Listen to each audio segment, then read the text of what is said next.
I head up the research and development team, Brainjuicer Labs, at Brainjuicer.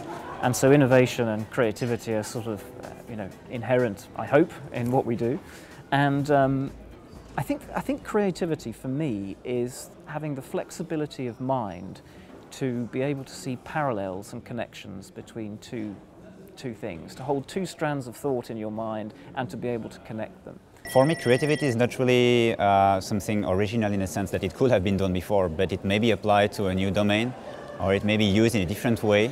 So creativity for me is also there. We can't think of just quantitative and qualitative research anymore. It has to come together. Something that I talked about today is mixology, and some people will use the term hybrid. But I think it's the mixing of the methods together and brings out the creativity and the innovation. We cannot think along one track. We have to understand the how and the why. That's what's critical for us to succeed in our business. I think creativity is that you move beyond the boundaries that tools, often in analytics, impose on you. We need talented people from all sorts of different disciplines, from the arts, from the sciences, from literally artists, creatives, musicians. I want to see people with lots of different backgrounds coming to the industry, because I think it's only then, when you brush up against people from different backgrounds and have different sorts of influences, that then creativity sort of happens.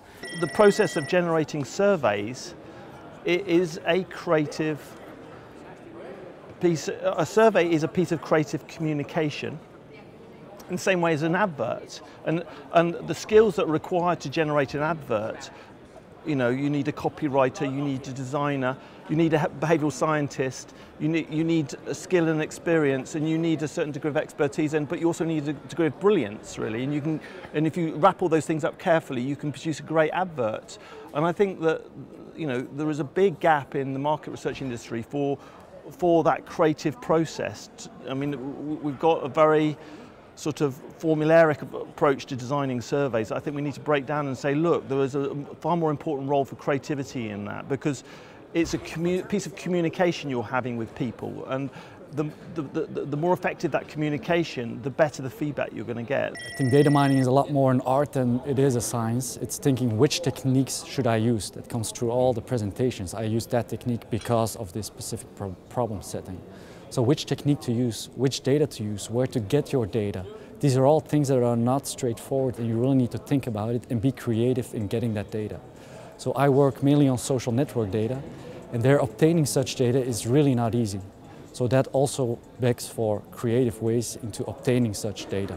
Time pressure is very high to get a product on the market, for example. So every efficiency I can find in getting a market research done quicker, to get results back, to get insights back quicker, that will be a very important, and there are creative elements required there.